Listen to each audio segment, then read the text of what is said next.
Oh, there we Now, go. can you hear us, Gina? I can hear you now. And then what? There we go. We were Okay. muted. All Okay, right, there we're we good. go. Thank Yep, I you. can hear you. Thank you. Yeah, you bet. Good deal. All right. Let's see, are we recording? Mhm. Good deal. Okay, I'll start over again.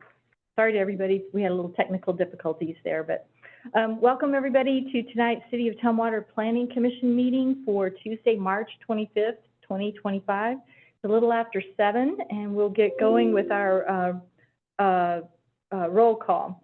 Commissioner Daniel. Present. Great. Commissioner Edwards is excused. Commissioner Kirkpatrick? Here. Commissioner Kotek is online. Present. Great. Commissioner Nelson? Present. Great. Vice Chair Steph? Here. And me, Commissioner Robbins. So we have a quorum. I think this is actually all but one of us, so off we go. There's one change to the agenda that I have, which is that I didn't see the minutes in time to review them, so I'm going to ask that we strike that and take them up next time. Okay, we can That's add that to okay. that. Second that motion. Very good. I don't know that we need Yeah. a motion on that, but, okay. Are there any other changes to our agenda tonight? Okay. Sorry if I didn't manage to find those. All right, so there's somebody joining us. Let's see, we do have a couple of new commissioners, and I thought we could take a few minutes and a little bit get to know, just 2 or 3 minutes each. If our new commissioners can say something about your background and why you'd like to serve on the commission, then we'll go around the table and online and tell you a little bit about us too. Yeah, sure. So my name is Nelida Daniel. I currently I'm working at Labor and Industries in the Fraud Prevention Labor Standards Division, and I live in Tumwater since 2021. I have 2 kids that go to Tumwater Middle School, and I'm originally from Chile, so I grew up in Chile, raised in Chile, so I speak Spanish too.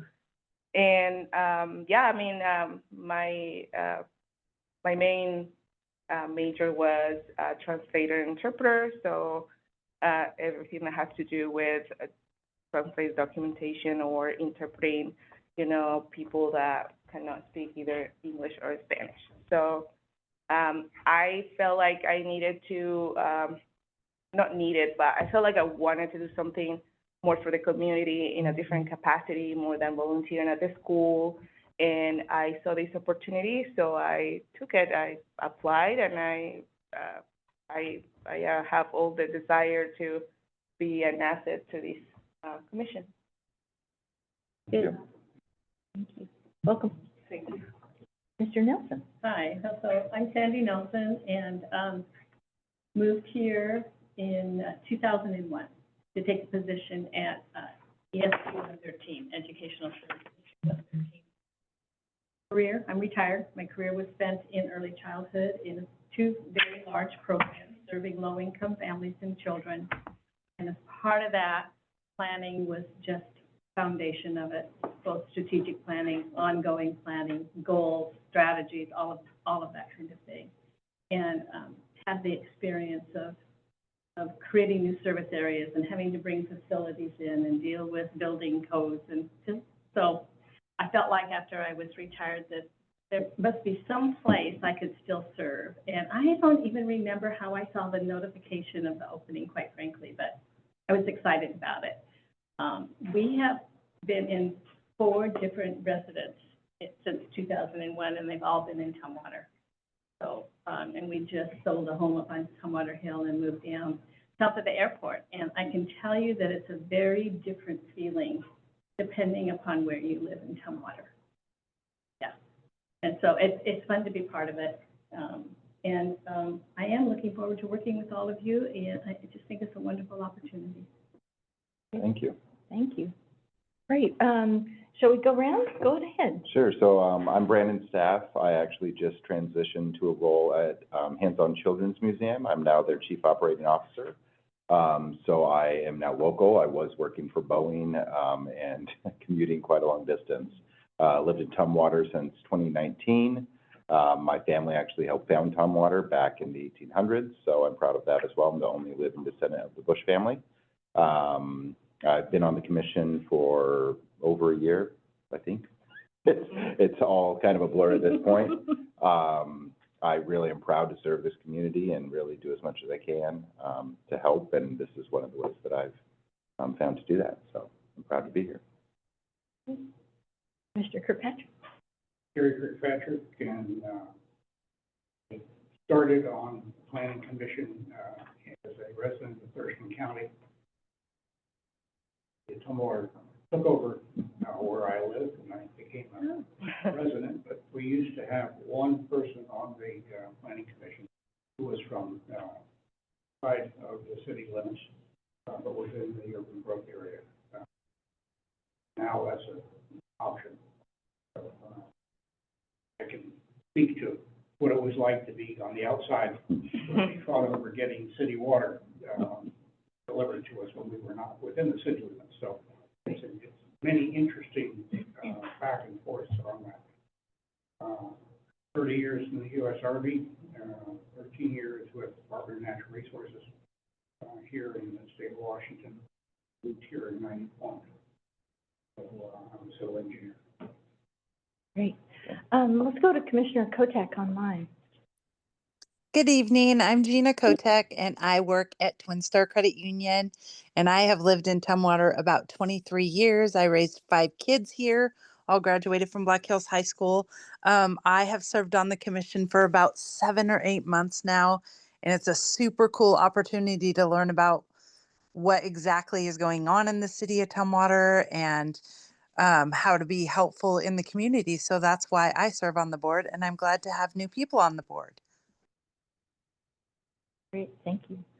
And I'm Elizabeth Robbins. I have had a long career working for the State Department of Transportation in various capacities, but I retired in 2020 and joined the commission at that point. So I've been on the commission for a few years.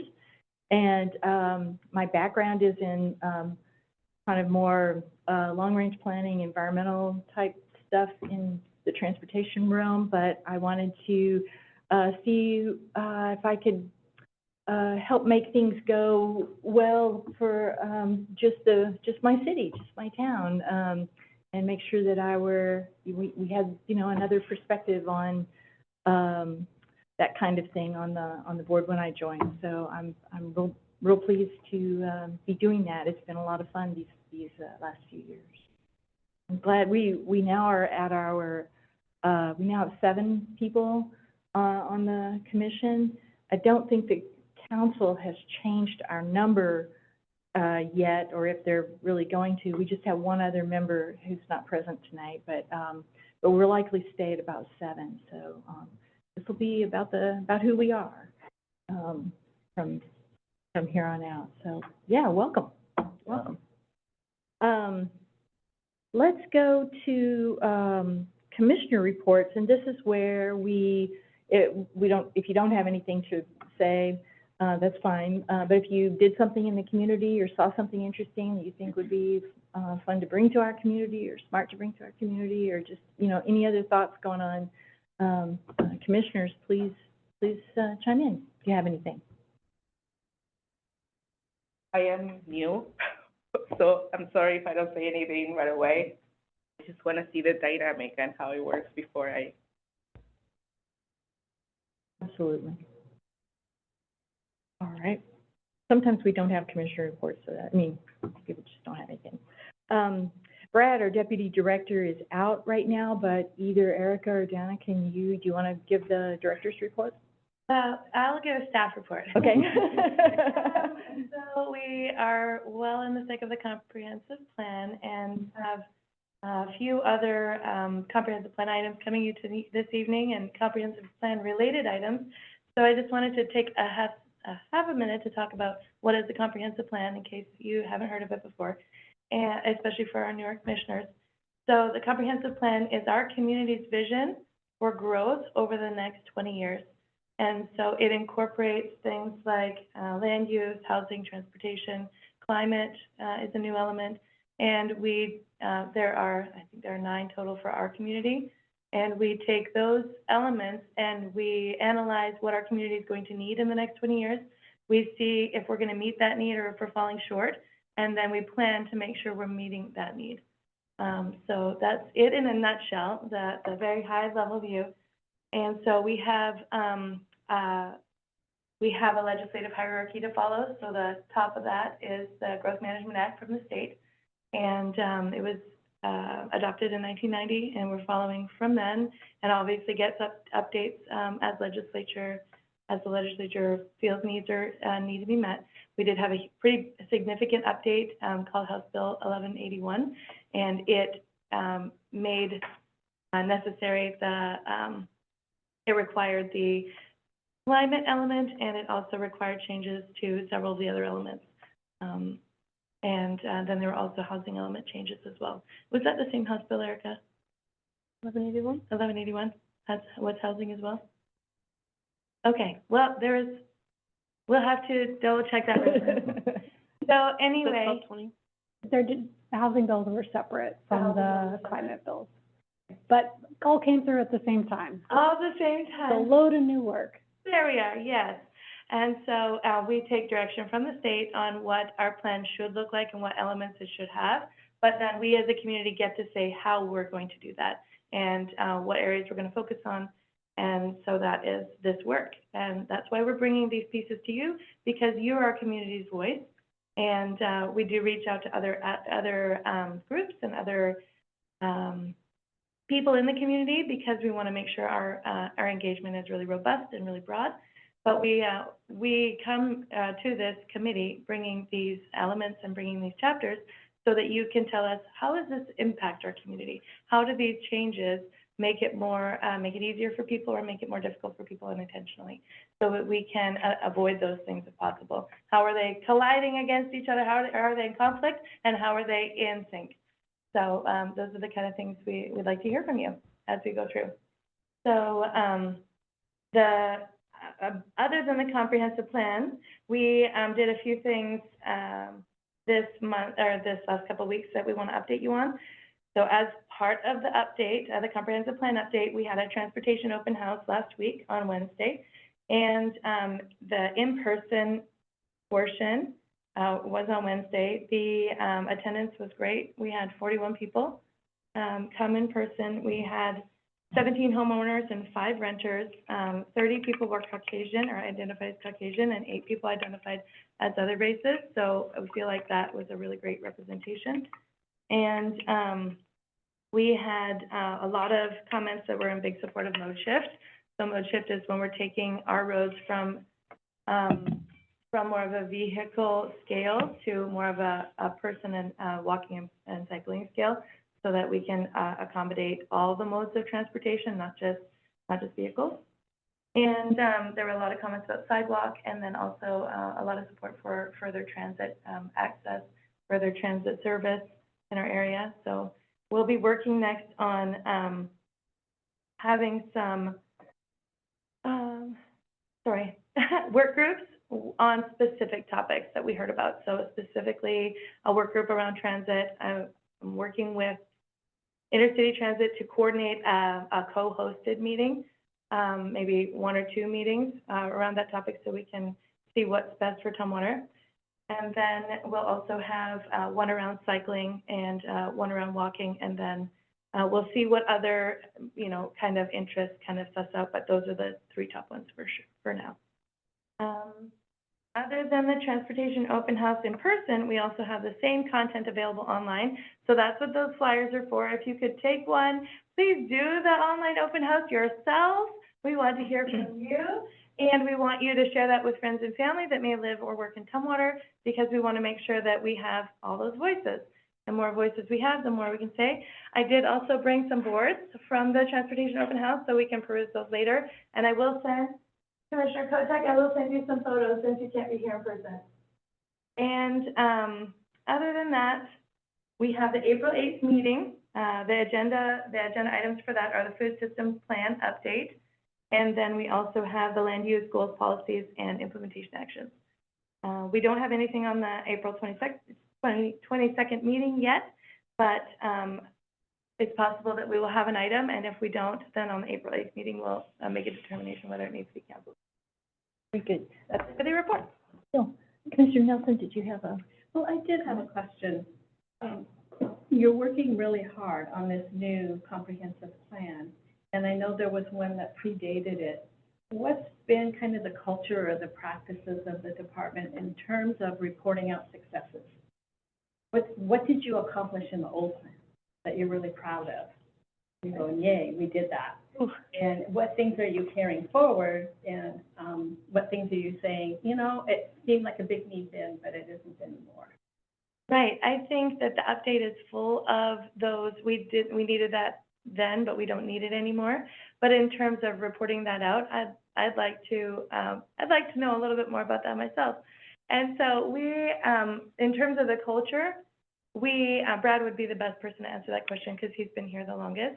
But maybe Erica has some insight into. Yeah, I will say it was before either Dana or I were a part of the city of Tumwater, but what we did incorporate into this updated element, especially with our housing goals and policies, we put it in a table format, and we actually identified goals and policies from the last comprehensive plan update, and then we identified, is it updated?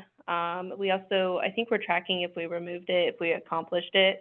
So we are kind of gauging and tracking it that way. Previously, the previous update, we weren't required to track and do progress reports, but part of this cycle, we actually are required by the state to give a 5-year update, so a progress report. So moving forward, we will have a lot better tracking system. And we also incorporated in this update a time frame for our goals, policies, and action items. So an estimated time frame, and we also identified the lead departments. So this update, this comprehensive plan is going to have, it's just going to be we're going to be more accountable. And we'll better be able to answer that question the next cycle. So in 10 years after now, yeah. Well, it's always good to be able to tell it. Yeah, yeah. Also, if we're doing something really well, we need to keep doing it. Mhm. Yeah. Thank you. That's a good answer. All right then, let's move on to public comment, and we have someone here, I think, from member of the public. Would you like to address the? I'm sorry, I just showed up to observe. Sure. I came to the open house last week. I was pretty impressed with everybody.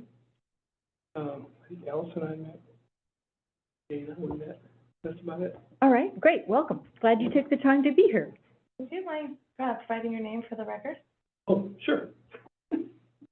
Michael Berry.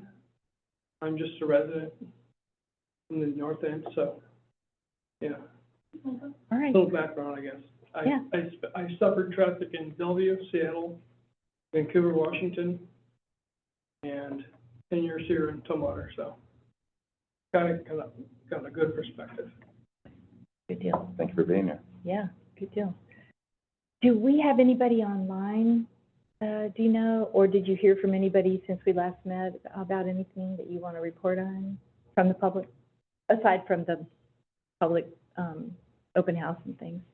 No, comments that have been coming through for transportation, we'll package up and provide a summary too. And nobody's online right now. No, I've got 2 participants, one's us and one's Commissioner Kotek. All right. Very good, thank you. All right, well then, I think we can go on to item number 9, the 2050 Regional Transportation Plan, and our guest, Allison Osterberg, is here. I hope I said your name right. Do we need Erica or Dana to introduce you, or are you ready to jump in? You guys want to introduce me? I'm happy to introduce myself. Yep. So, yeah, good evening, planning commissioners, and thank you so much to Tumwater staff for, and to you all for taking the time to hear about the Regional Transportation Plan. I'm Allison Osterberg. I'm the planning manager with Thurston Regional Planning Council. And great to hear all the work that Tumwater's been doing on your comprehensive plan update. The Regional Transportation Plan does kind of have a relationship to comprehensive plans, which I'll talk about a little bit. And so, especially because we have some brand new planning commissioners, which is so exciting, like thank you all of you for serving, but especially for folks who are new. Planning commissions are so important and do so much of the legwork on this stuff. So let's just go on to the next slide.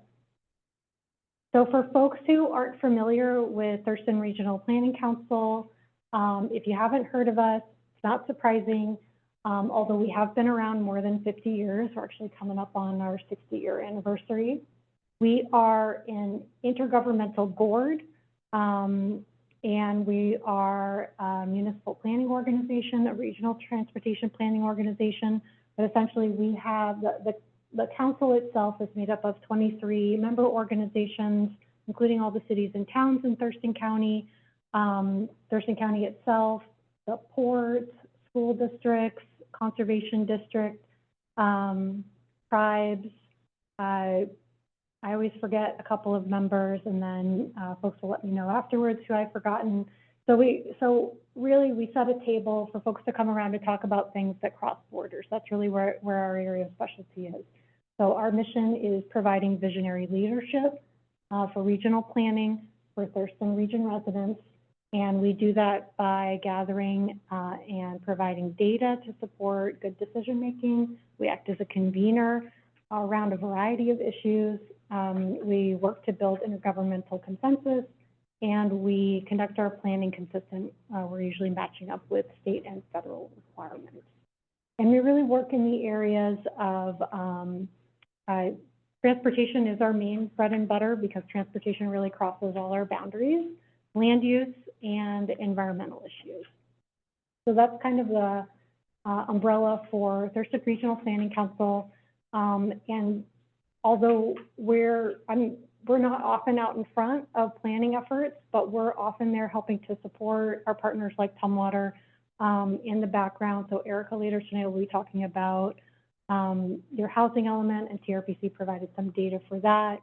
We'll talk about, as anybody who's worked on the Capitol Way improvements that are happening, TRPC participate or help support a lot of the corridor planning work that underlied a lot of, I think that's one of the successes that you'd see from your last comprehensive plan, the major planning work around Capitol Boulevard. And we did that a long time ago to set the stage for the changes that you're starting to see now, which is really exciting. So that's kind of the space that TRPC works in. We're always working with our partners to say, what can we do together to be more successful, to achieve the goals that we have, to build a better community. So with that, I'm going to shift to the Regional Transportation Plan, which is kind of our biggest plan that we put out. We put it out every 5 years. And I will preface this that I'm here presenting to you tonight, but my colleague, Katrina Van Every, our transportation manager, is the lead on this project. And we've had a lot of folks working on this, so I may not have all the answers to your questions. But if you have questions, please do ask them, and I'd be happy to look that up and provide responses.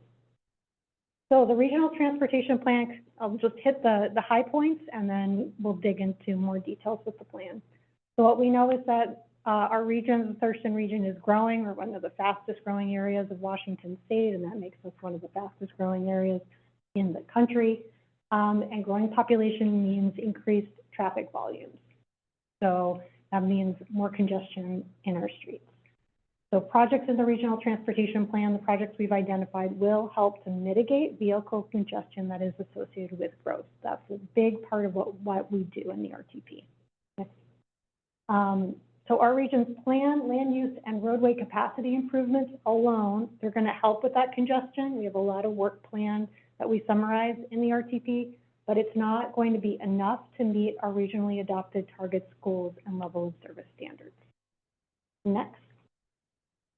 So what we see is that we can still make really good progress on those regionally adopted targets and goals, which will help reduce those level of service failures or major congestion pinch points we're seeing that we're expecting in the future right now. Go ahead to the next slide. So the Regional Transportation Plan, and what we call it is What Moves You, is sort of our theme for it. We're looking out to 2050. That's kind of our horizon point that we look out to. And the regional transportation plan is a roadmap for how we want to get to where we want to be when we're thinking about all our interconnected transportation needs for the region. And you guys are going to talk a lot about comprehensive plans, and so I thought I'd talk a little bit about the relationship between the regional transportation plan and individual comprehensive plans. They're both required. We have a federal requirement for regional transportation plans, and there's also a state requirement. It's a different state law than the Growth Management Act, but they do say that the two plans need to talk about to each other. So the regional transportation plan must be consistent with the land use element pieces of comprehensive plans. And so part of how we do that is we have a team of modelers at TRPC that do transportation modeling. We take the land use information from all the cities in Thurston County and Thurston County itself and look out in the future of what land use is going to be, how that might drive, how people are moving around the region, look at employment, different things that we think are happening. And that's how, and we turn that into the modeling we use for the regional transportation plan.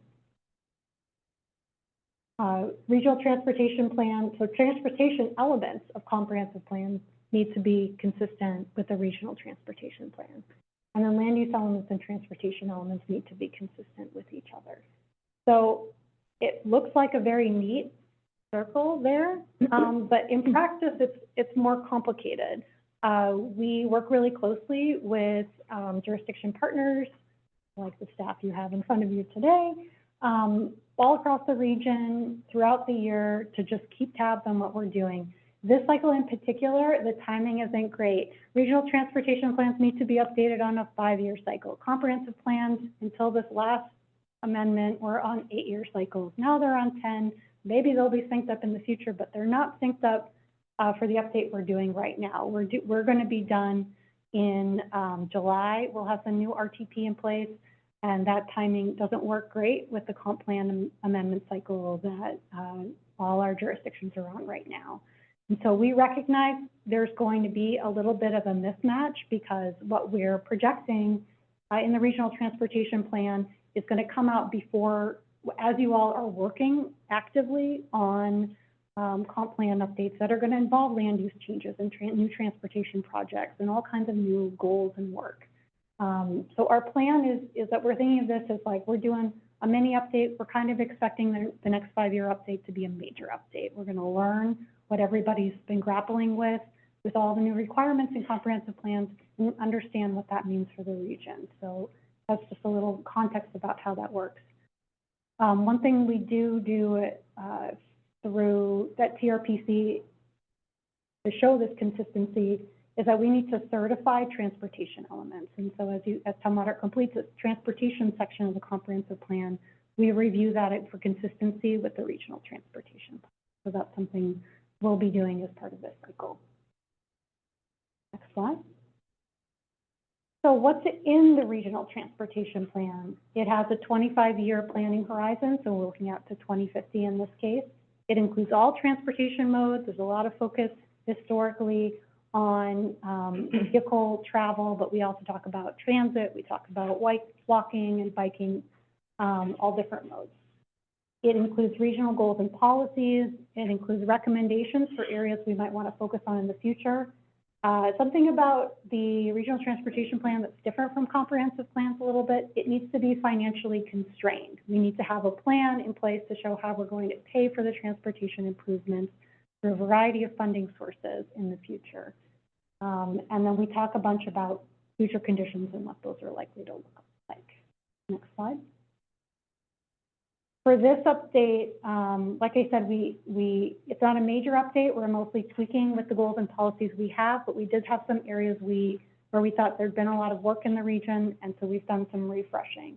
We have a bigger emphasis in the plan around safety. We're kicking off a regional safety action plan that is going to be informing, I'm sure, our next RTP, but we talk a lot more about background on safety issues in the transportation system. We took a look through the plan and have updated to better address some of the equity goals that we have as a region. We've done a lot of work in the region around climate change and are we reducing greenhouse gas emissions, and transportation is the second largest source of greenhouse gas emissions in the Thurston region, so it has a lot of connections to the regional transportation plan. And one of our big areas of focus that we hear a lot from our partners is maintaining the system we have instead of just focusing on building new. There's always a lot of challenges in funding maintenance of our system, and so that's a big emphasis for us in the plan. The RTP also includes about 80 projects across the region that we're planning over that planning horizon, and those projects, we emphasize ones that will enhance transit options, emphasize system efficiency, expand the system where it's needed, where we're seeing growth and not kind of needing the growth as we're seeing it happen, and that we're planning across the region as a whole, working with our state partners for I-5 and 101 and 12 on their system in line with the local roads. Go ahead. So what are our regional targets? I'll just hit them. If you have questions about them, I want to ask more details here. I'm not going to go into too much detail. So we have a regional target, which is called Target Zero, around safety, and that is to reduce traffic fatalities and serious injuries to zero. Around land use, we're looking to increase the share of households in urban areas and preserve rural areas. So we have goals that we set as a region to concentrate more of our urban growth in our urban areas, and then within our urban areas to concentrate growth around those major transportation corridors, because that's really the most efficient way for people to be able to travel. We have targets around decreasing vehicle miles traveled per capita per person. We have some regional goals around decreasing greenhouse gas emissions. And we are looking overall to increase the share of trips that are made using active transportation and transit. So anything other than driving alone in a vehicle. And so when we look ahead with our modeling and other work, population forecasting, employment forecasting, what are we seeing for the Thurston region? Go ahead. So over that, when we're looking out to 2050, we're seeing we'll have more than 100,000 more people in the Thurston region. And that means about 58,000 more housing units, about more than 50,000 new jobs in the region, and about 52,000 more people who live pretty close to transit, the transit line system we see. And so it's just a lot of growth that we're seeing on the system and affecting it. Go ahead. And another way that we already have planned are some new improvements to the region. And that includes new roadways that are planned. That's the 80 projects that we have. Tons of new bike and pedestrian facilities that are planned, new multi-use trails, and we have a couple of new highway interchanges and expanded transit services, all included and noted in the RTP. And now I've got a couple slides that dig into the Tumwater specific projects. So we have a number of projects that are planned in Tumwater, and if you have questions about these, I will say I'm not the one with the details on these. Happy to share what I know, but it's limited. But I'm happy to provide you more information. We have more information in the draft of the RTP. So a number of projects in Tumwater that are planned around increasing capacity. The areas of constraint we see in Tumwater when we look out in the model are probably areas that you will all know about. So along Little Rock Road, Capitol Boulevard, Trosper Road, that's where we're seeing congestion issues. On I-5 between Tumwater and Nisqually, so there are a number of state planning efforts that are looking at that. And on I-5 at 93rd, at the 93rd interchange. Those are kind of the major areas in the Tumwater area that we're seeing in the future. So there are a number of projects that Tumwater and the state are already planning to address many of those, but those are, just to know, those are areas we're going to continue to need to think about in the years to come. We have a couple of really great trail projects as part of our regional trail network plan in Tumwater, the Deschutes Valley Trail, and the extension of the Karen Fraser Woodland Trail. There's also Intercity Transit has some projects that will be affecting Tumwater. They're looking to expand transit service starting later this year, but that's going to roll out over time. They're looking to do more bus rapid transit, especially along major corridors. So there's a lot of planning that'll go into that. And then smart corridors is a way of better syncing up traffic signals in transit to make sure transit can move more effectively along our roadways. Go ahead. And we have a number of studies that are planned or underway that are going to help address some of the needs we've seen. So WashDOT has an I-5 and 93rd Avenue interchange improvement study that's planned. We at TRPC have a couple of projects coming up, including looking at bicycle connectivity. I know Tumwater's also looking at a bike plan, so we'll be working on that. Our plan is looking kind of countywide as what does it mean to have a connected bike network, the way we have a connected road network for vehicles. We're working on a freight mobility strategy. We'll be kicking that off later this year. And as I mentioned, the Regional Transportation Safety Action Plan will be really digging into safety issues. And this is my last slide, just to give you the schedule. We have now a complete draft, which is amazing. It's going to be released by our council early in April. We're going to have it out there. We're going to have a public comment period associated with that. I'll share with Brad or other staff to share out with you all when we have it ready. It should really be, if not next week, the week after, when it will all go live. We'll have a story map and survey that's all associated with that. After that review period, it comes to our Transportation Policy Board, which is one of our boards for their review and recommendation. And then ultimately, TRPC's council will take action, and that's scheduled for first review in June and adoption in July. And so as of early July, we'll have a new RTP in place. And that's what I've got. And I'm happy to take any questions that you might have. Thank you. Commissioners, any questions, comments? Right on. Well, thank you. I had a couple. I always ask.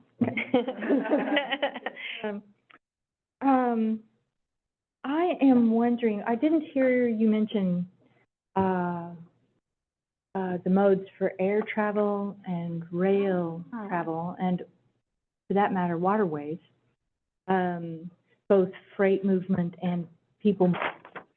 Will that be part of the regional transportation plan? Yes, I didn't talk about it here, but we do have sections in the RTP that talk about rail and air and marine travel and those options. Terrific. I don't know if there's any riverine stuff here, but probably not too much. Not a ton, but a little bit. Yeah. Mm-hmm. And then I'm also, before I dive in a little further here, I am interested in kind of, Thurston County is not an island. And a lot of the people who either live here or work here go to other places or come from other places. And so do the goods and businesses that move their products. Does the plan talk about the larger region or interconnectedness to outside Thurston County proper, to other sources of transport? To a certain extent, it does. It's primarily focused on our region, but we do a lot of close coordination with the Washington State Department of Transportation, a lot of coordination with them, and a lot of coordination with our other MPO partners around the state. So whether that's Puget Sound Regional Council, which includes Pierce County up to Snohomish County, do a lot of coordination with them down south, out on the peninsula. So we do a fair amount of coordination with other folks working around the state in other areas. That's good to hear. We just have a lot of, and not unique to Thurston County, but we do have a lot of movement outside outside the county and coming back in, just the nature of the geography and where the jobs are and so on. Absolutely. I think that's gonna be really key. I will say that that freight mobility strategy, I mean, freight is an area we do talk about, but I don't, I think we're a little light in kind of our understanding right now. And so we had flagged that as a need that we have for a region. And that's one reason we're going to be kicking that study off later this year, really digging into the freight, the current, how things are, and knowing that it's changing a lot, and we have, it affects our land use in a lot of ways, how freight is being moved around our region. And so that's one that in the next RTP, we're likely to have more information. But there's some in there now. Can I keep going? Anybody have it? I want to cut anybody off. Okay. I am also curious about, I mean, I think that capital investments are key, for sure. But there are other types of necessary investments that I think we will want to consider, especially as we're trying to create more walkable, connected systems for those active modes. And it's maybe not enough just to say, fix up that sidewalk over here, or, you know, provide the separated bike trail or whatever. We've got to maybe figure out how to reach people and convince them that it's safe and pleasant to take those other modes if we want to see that mode shift. So I'm hoping that we will also talk about those kinds of things to help accommodate the numbers of people coming in and the distances that will need to be traveled so people can get to their jobs or school or medical or whatever they need to do.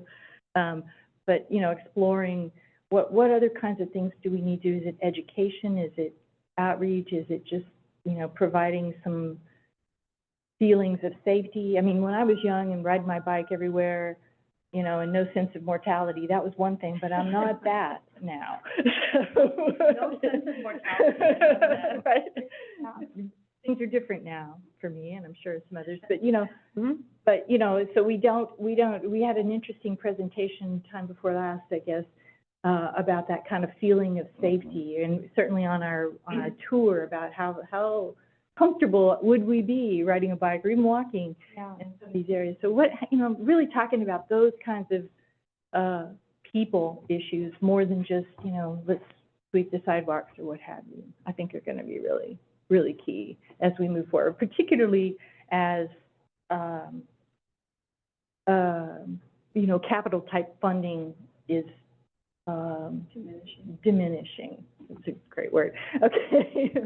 Or all chaos breaking loose. But anyway, you know, so other kinds of things. I mean, you know, I think we imagine interesting places, you know, in other places around the country or around the world where people are more active in their transportation choices. And, you know, what can we do to help people do that? You know, even throughout their lives. It's really hard to change behavior.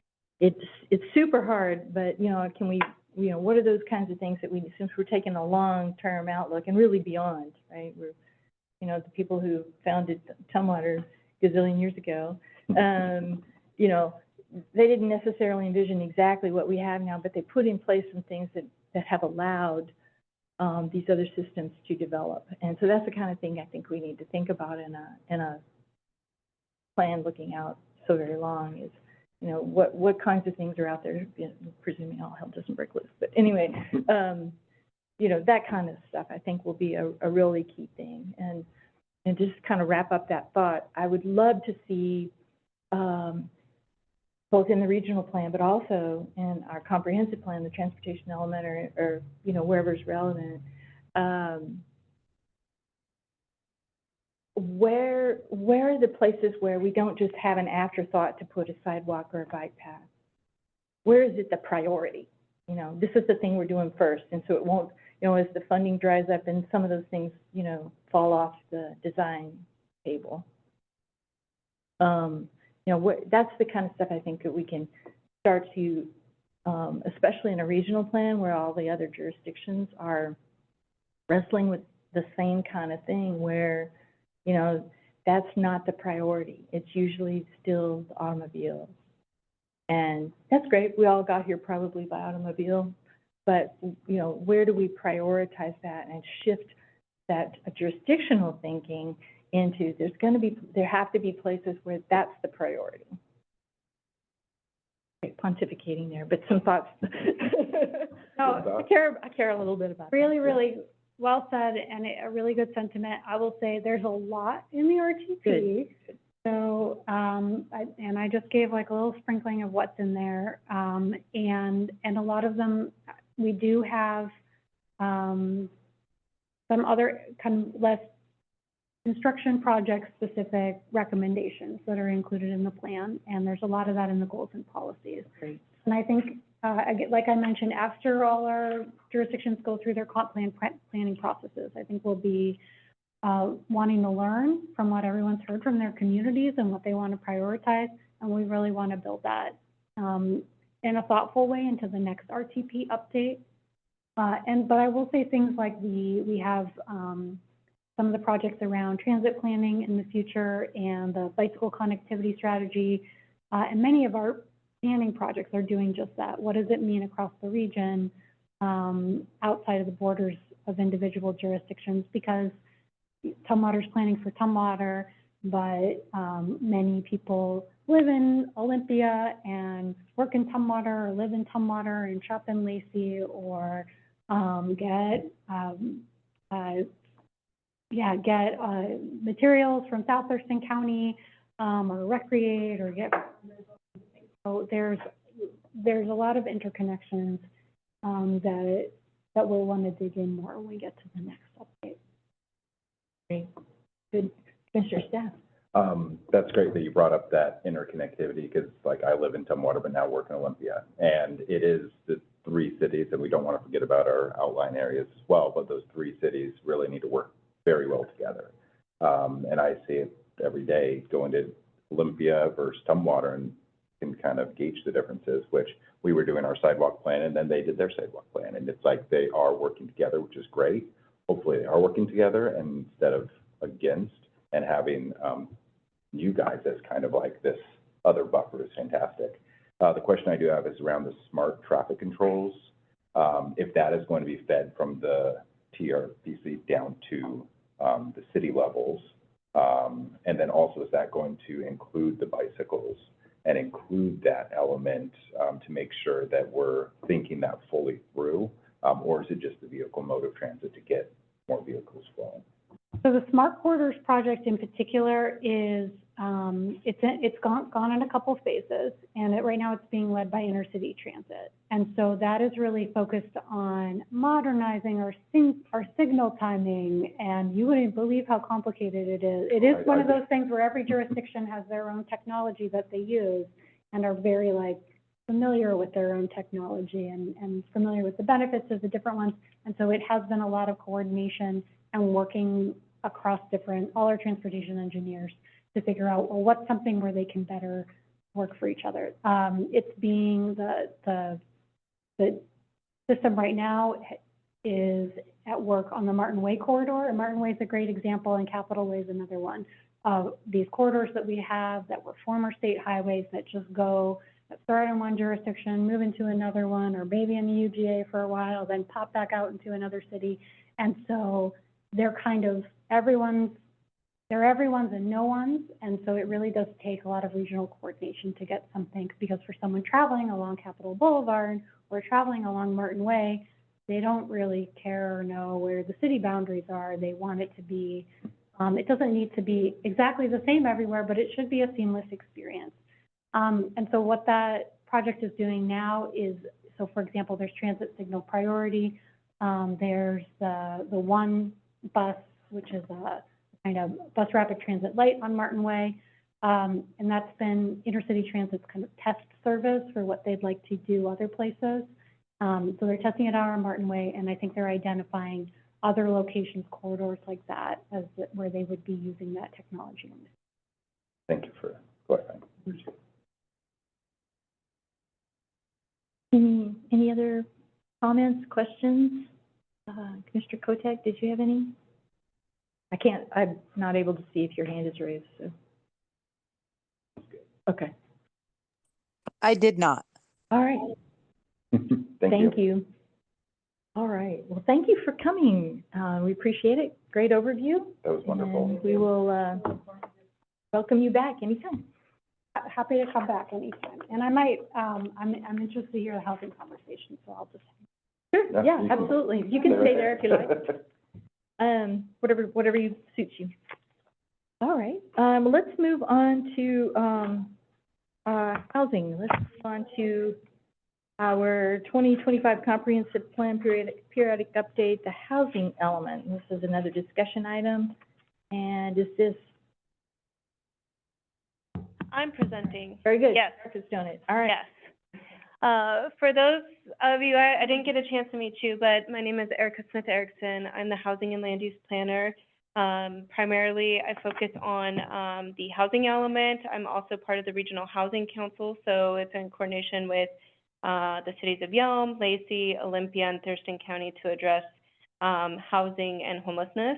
I also am part of the Encampment Right-of-Way project with WashDOT, and then also I work with Black Homes Initiative, trying to bring homeownership to our BIPOC communities. I'm also working on different elements, but primarily outside of the comprehensive plan, my focus is housing.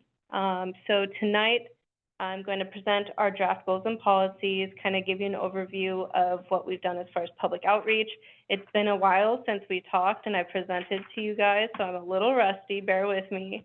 But I decided to create a presentation. Brad didn't have one, but I was like, visual is always better. We want something to look at. So I did include the draft goals and policies. If you didn't receive it or didn't have a chance to look at it, I have a paper copy. Allison, would you like one? All right. So we are nearing the final phases. So it's important to get these comments to staff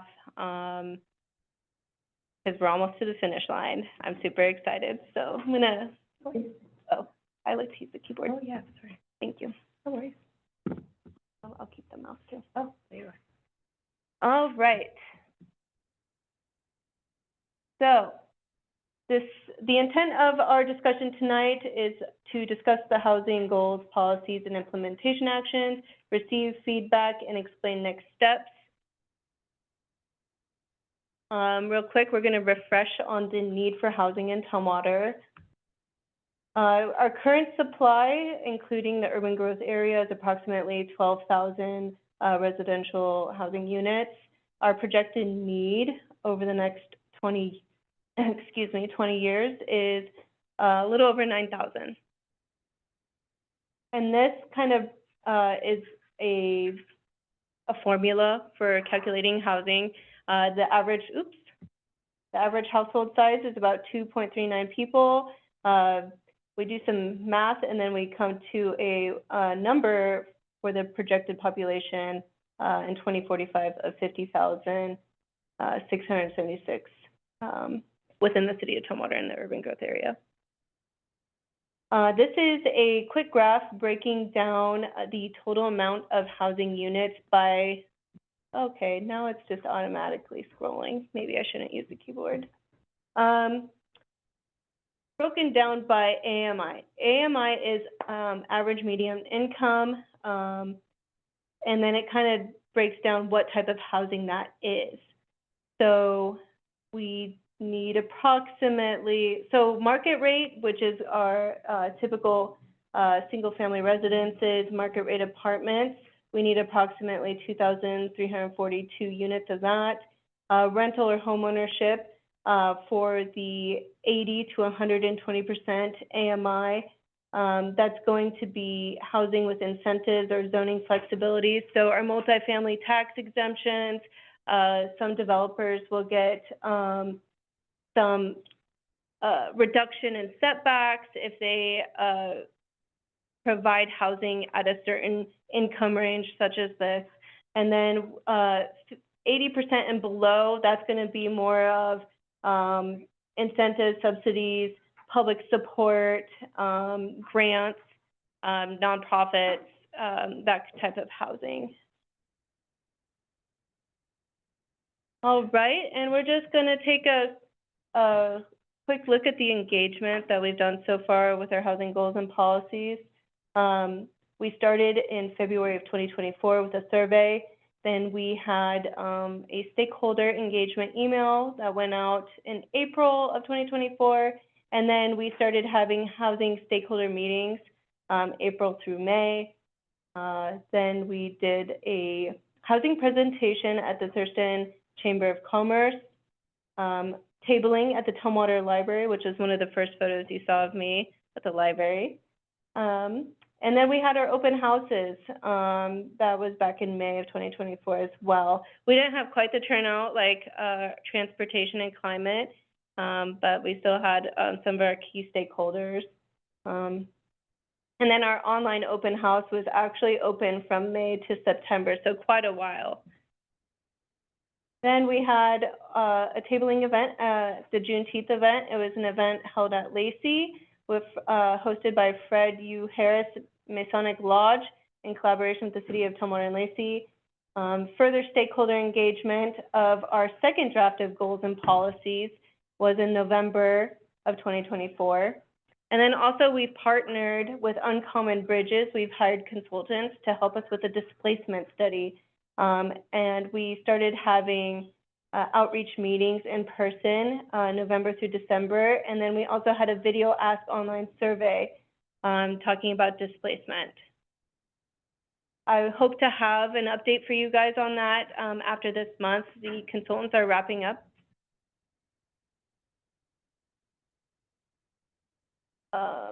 So hopefully I'll get to present those findings to you and talk about displacement within the City of Tumwater. I'm going to go over the feedback and input received. This was based on the goals and policies. This is what the public provided us in our stakeholder focus group. For goal one, goal one, increase the supply and variety of housing for every income and age group. Some of the things we heard were housing is a social issue, especially when it comes to ongoing maintenance. So add initiatives to support maintenance policies. Policies that encourage partnerships in education, add disability, protected classes, and veterans to the definition of income and age groups and housing for all. And then add disability developers, managers, and renters to our goal, specifically H1.1.2. When we're talking about a social issue and ongoing maintenance, it's more for the permanent supportive housing, and that housing that is more affordable. I got feedback from some apartment complexes and managers requesting maybe some education to sometimes first-time renters and how to maintain a unit, more than just the ongoing maintenance that when they move out and then the maintenance company comes in and the management company comes in and cleans up. But just wanting more support for management and owners of rentals. Continued for goal one, plan for and require more density at the time of a build, such as potential accessory dwelling units. Waive impact fees for certain affordability percentages, such as area medium income. Ensure displacement analysis does not result in unnecessary barriers to housing productions. And open opportunities to create communities, not just cookie cutter homes. I thought this was, I liked goal one, and I liked the conversation around goal one. There's so many creative ways we could address housing. Back when I worked at another jurisdiction, it was a county, but I remember an application came in where it was single family residences with detached garages, and above the garage they were building ADUs at the time of build. So there's the potential to buy a house with an ADU already established. And then I got a lot of feedback through the survey and in person about wanting kind of a theme for the City of Tumwater. What is the theme, or what is the, I don't want to use the word character, but what is our style? What is our signature? What makes Tumwater Tumwater when you think of housing? What kind of architectural styles could we incorporate to create unique communities or areas of interest? I know we have the Capitol Boulevard plan, we have the Brewery District, really shifting to create uniqueness. There was a lot of comments about these big plats and developments going in and having the same 5 styles of housing. And then goal 2, expand the supply of permanent, income-restricted, affordable housing. What we heard, obtain land for asset limit income for limit homes, and expand the city's multifamily tax exemption program to add options for renewing a 12-year exemption and a new 20-year option. Currently, we do have the 12-year multifamily tax exemption. And then the state did pass, there is a 20-year option, and I do believe the city of Olympia has adopted it. Do not quote me on that. I think they have. But there is a 20-year option. At this time, City Council, we're not looking at updating our multifamily tax exemption program. It was not put on our work program for 2025, but it might be addressed in 2026. We just want to get the comprehensive plan done first. Goal 3, maintain and improve the existing housing stock. What we've heard, incentivize non-owner occupied, owner occupied, and condominiums. Non-owner occupied means a rental unit where the owner is not occupying. This could be a single family residence. It could be an accessory dwelling unit in a single family residence on the same lot where the property owner actually is not living on site. Owner occupied could be where an owner owns a residential unit such as a house and rents out rooms. And then we have condominiums. Pretty self-explanatory. It's where someone owns the condominium, the actual unit, but not the land associated with it. Increased tenant protections have increased liabilities and maintenance repair costs for developers and landlords, kind of what we were talking about in goal 1, the liabilities and the costs for developers, landlords, management companies to do repairs, and wanting more outreach, education, and resources for first-time renters or renters with maybe who need a little extra help maintaining a unit. Create financial assistance or initiatives as part of the goals and policies for transitioning to electrification. This is to help with climate change goals or climate element. And then also, I think this was because some of our stakeholders were part of the Realtors Association, and there is that new energy audit that is in the works. So at the time of sale, having an energy audit. So we were hearing from our real estate agents, maybe creating financial assistance or programs, initiatives to help with that transition to more clean energy. Still goal 3, create a hub for information resources and rebates for Energy Score, and then connect with and help fund programs that do critical repairs so homeowners can stay in place. Prioritize septic well conversions for more housing capacity and density. Goal 4, make it easier for households to access housing and stay housed. What we heard, identify the specific unique needs for Tumwater, for housing in Tumwater, such as for families and seniors. A lot of what we've talked about is life cycle housing, from the high school graduate to the senior who wants to potentially downsize right now.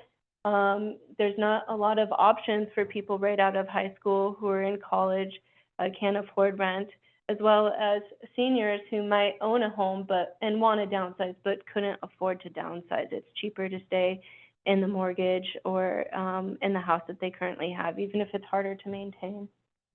Create clearer processes for lot splitting and condominium permitting and conversions. This is fairly new. I haven't had a chance to look into that much yet. Brad was on the work group for this. But basically, lot splitting and condominium permitting and conversions, that's where someone, say, has a single-family residence, they build an ADU. Well, now the state created a process for lot splitting or creating a condo out of that ADU where the renter in that ADU can now purchase the ADU. It's not creating so it's like a condo where they own the structure and not necessarily the lot, and there is common space on the parent parcel. Yeah, and then lot splitting is a new creation of a lot. It's not the subdivision process necessarily. And identify areas of high priority for affordable housing and have long-range planning involved with permitting process and reduce roadblocks and permit timelines. I think we presented to you guys about the new permit process and the administrative review process and how now we are under the state's watching how long it takes us to do our reviews. So this was prior to us adopting our new permit process and review timelines. So we've already accomplished one thing, so that's amazing. That's great. And then create processes for land trust and explore manufactured home park resale restrictions. Tumwater should create revolving funds for down payments and programs to help risky rentals or renters with high-risk backgrounds, and have counseling and education for people available before they are displaced. Again, resources, education, and providing services. One of the most prominent ways to address homelessness or houselessness is to keep people housed before they are displaced. And continuing with Goal 4, support and encourage dorm housing or co-housing. Create a process for room rentals that addresses protection and liability, especially if the owner does not occupy the unit. Goal 5, continually build on resources and collaboration to improve implementation of housing strategies. Have the city start a local housing stakeholder group or committee that meets at scheduled intervals to continue collaboration and send emails with updates. This one really excited me.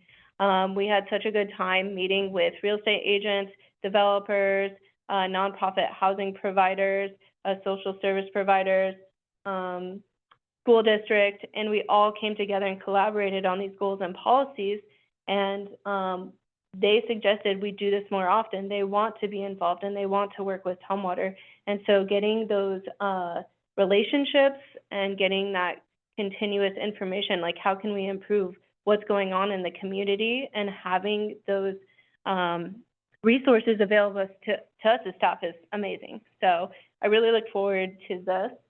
And then another idea was create a GIS zoning map or a housing database showing affordable housing and inventory. Something else that was brought up was helping the permitting process and sharing information, updating our online portal. I don't know if anyone's tried to do permit record searches. Another thing with development is critical areas and seeing previous reports on the property. That was kind of brought up too, and I don't know if it made it into this slide. Oh, yep, perfect, here we go. Share property information and permitting histories for people to use, wetland and other reports to lower costs for permitting or review, such as the Thurston County's database. The city should try to waive development regulations for innovative housing projects and demonstration projects.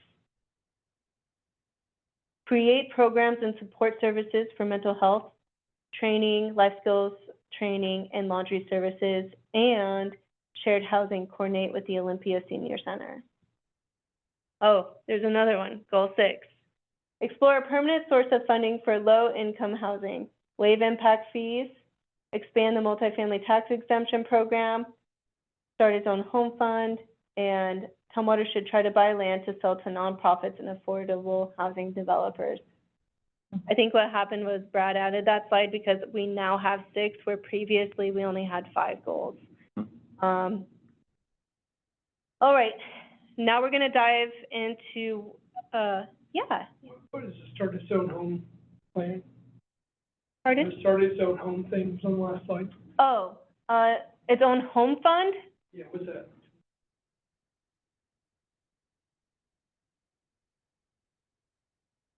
Sorry. No, it's fine. I want to make sure. There's another jurisdiction in Thurston County that has a home fund. I can follow up with you and provide more information on what that is.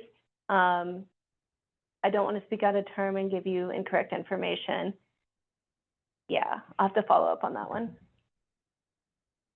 Okay, so goals, policies, and implementation actions. We're gonna kind of do this like we did with the climate element. We have questions. We're just gonna go through each of the goals. You'll look at these and provide me any feedback if you have any. Goal 1, let's see. I also had some notes here. Yeah. Went through this afternoon, a lot of information. Mm-hmm. And I finally thought,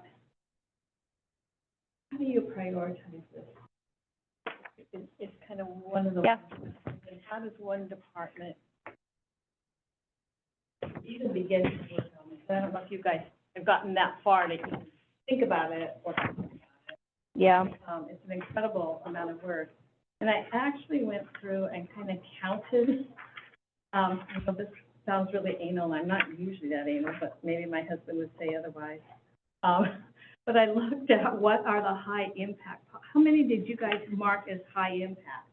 It wasn't that very many, and it was all in goal 1, where I'm assuming the staff got together, some process happened where folks said, okay, we're gonna, this is a high impact. Where these are medium impact areas and these others are low impact areas. And I think when it's such a dense document, there's so much information,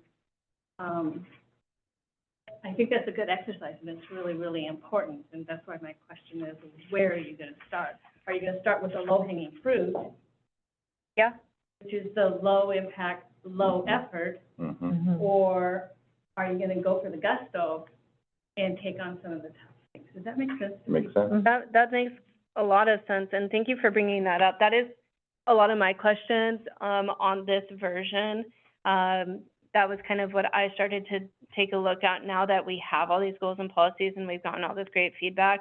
Now, what makes the most sense? Are these actually attainable goals and policies? Do we want to put goals and policies into our comprehensive plan that we're actually not going to be able to reach? I mean, as far as prioritizing, we haven't looked at that, but we gave ourselves a time period in this table, the effort to achieve, and the effect on housing supply. A lot of my comments, even to myself, were, do we really want to implement this if it's low? If it's not obtainable within the next 2 years or the next 5 years? If it doesn't actually address that many needs? Yes, some of them are going to be easier than others because when we're talking housing, a lot of it comes down to funding and how do we get the funding. We could work regionally with the Regional Housing Council. We have advocacy at the state legislature. We could apply for grants. Maybe after the comprehensive plan, do we want to switch over to applying for grants and trying to get funding? But what does that look like in the next 10 years? What is the availability of that? So these are great questions. It's great feedback. Also, a suggestion I had was maybe we could condense some of these. When we talk about housing providers, housing navigators, is there a way that we can encompass all housing assistance or nonprofits or the public sector that helps with housing? Can we maybe condense these goals and policies, make it a little more broad, but then have the work be shown through what we accomplished, through our development code, through our website, creating a hub online, continue to work with our partners at the Dispute Resolution Center, which is a great program that the city of Tumwater has to help with people who are going through needing mitigation services for landlords and tenants, stuff like that. So that's a great question. Where are we going to start, and then how do we prioritize? That's a great comment. Well, and when we really look at the reality of a strategic plan, consultants will tell you there's only so much you can really accomplish. And you should, if under a goal, you really shouldn't have more than just, say, 3 priority areas. Mhm. to limit the number of goals you have as well. Yeah. This is a 10-year plan, Yep. right? So, 20. Well, oh, this is a 20-year plan? it's plans over the next 20 years that will get updated in 10 years. So I think that makes it harder to be that limited. Well, and this comes down from the state as well, and Yeah. updates that we have to make due to that. So it is a lot. Yeah, thank you, Commissioner Staff. Yeah. We also have to make sure that we are meeting state requirements. Yeah. Really So that's the other layer. important to remember. Yeah. And all of that. I would imagine that, it will be helpful to the city council down the line if the commission helps with some sort of prioritization. So when we look at this, maybe there's some way we can start to see some of what you just said, is that inexpensive and high impact, really expensive and low impact, you know, usually they're in between somewhere, or just, you know, what that mix is so that we can, you know, put our 2 cents in and offer that to the city council when the time comes. Yeah. Yeah. Yeah. I will say, I'll get to you, Commissioner Kirkpatrick. A lot of these goals were also adopted from the Housing Action Plan that City Council did adopt. Okay. So it was transferred, so, Good reminder. yeah. We may not have that much, wiggle room on some of that. I noticed you have some of the, I would call them strategies, but, implementation actions. Some are in bold and some are not. Is that significant? So the bold ones are bold policies, and then the ones that aren't, bold are actionable items under that policy. Okay, I somehow missed.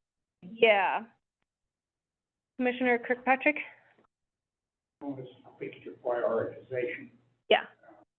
There's a long break between a plan and execution. Mm-hmm. And, one of our plans is capital development plan. And there we were looking on a 6-year, so much more manageable than 20 years or 10 years, we're looking at 6 years. And our capital development plan, let's just say, has 30 items, and they're usually listed on there in priority order, which the city council has designated what these priorities are. Mm-hmm. But of those 30 projects, probably 20 of them are on a wish and a promise. If we get this grant, if the Department of Transportation decides that we're going to improve this intersection, if. But you're looking out 6 years, and you're putting all these projects in as if they were going to start 3 years from now. And most of the people who have written that piece of paper know for a fact it's never going to happen. Mm-hmm. Like one of the projects that you put up on here was East Street. Mm-hmm. That is in our 6-year capital plan. But it isn't going to happen in my lifetime. There's not the money out there among other priorities to put into that one project. So prioritization at the planning level, which is 10 to 15 years removed from the execution level, is really wishful thinking. Mm-hmm. You can list your prioritization, but at the end of the construction period, out of the capital plan, after the city has decided what's going to be done or not, most of the projects that are actually accomplished are down at the bottom of the prioritization, on the top.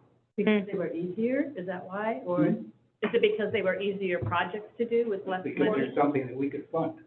We did, so much of the money comes from outside of the appropriations the city gets, that if that money doesn't show up, the project is off the chart. So we've got enough projects out there, so we're certainly gonna be able to spend all the money that we have. They aren't gonna be our top priority projects in most cases. So that's where I sort of categorize, planning, prioritization is a good step, Mm-hmm. but it's not necessarily, at least the way, government in the state of Washington works, any indication that that's what's gonna get built. So what I'm hearing is a few things here. Maybe reorganize this, one, to identify what are state required goals, policies, and action items. Then, after we've identified that, should we come back and talk about what are the priorities or what works or makes the most sense for Tumwater and pick 5 maybe per goal on top of the state required? Is that what I'm hearing? Is there should be more of attainable, prioritized, realistic goals other than just the state requirements? I didn't hear that we needed to pick a particular number, number one, but rather, recognize that it's a complicated thing and that there's a lot of contingencies that would come into play to accomplish whether it's a particular construction project or setting in place a program of subsidy or something like that, whatever policy in place. But, I think what we're trying to aim for is, a way to gauge which ones that we for sure want to try to implement sooner rather than later, recognizing the complexity of the funding streams that may or may not come to us, and frankly, changes in state law, federal law, what have you, that may impact some of that. So I would be reluctant to pick an arbitrary number. I still think you maybe need to keep it maybe understandable. So not a gazillion of them. Yeah. Something that, people can grasp. This is what that one is about. This is what that one will do. This will reach, 2,000 people. That one will reach 12. Whatever, so that you can gauge, how effective something is likely to be. Mm-hmm.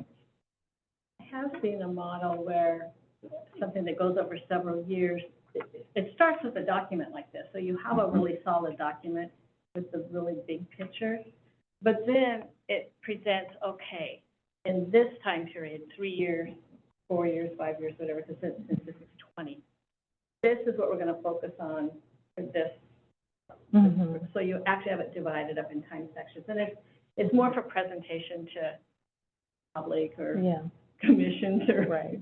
Well, I think that's what Commissioner Kirkpatrick was also getting at, was that the 20-year plan is this long outlook, but then there's the actions in the capital facilities plan, which is a much shorter term. Really, Much Plan shorter after term. plan after plan. Right. Go ahead, Commissioner Staff. Well, and this is us taking all of this information and kind of just throwing it on the table and saying, Right. here's what we used to have, we're Yeah. updating our plan, but then at the same time, the state keeps basically throwing more and more on top of it.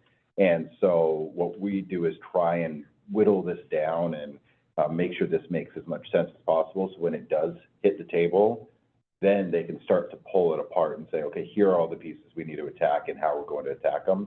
And right now, it's a slog, because we've had, how many of these that we've looked at over the last Yeah. year?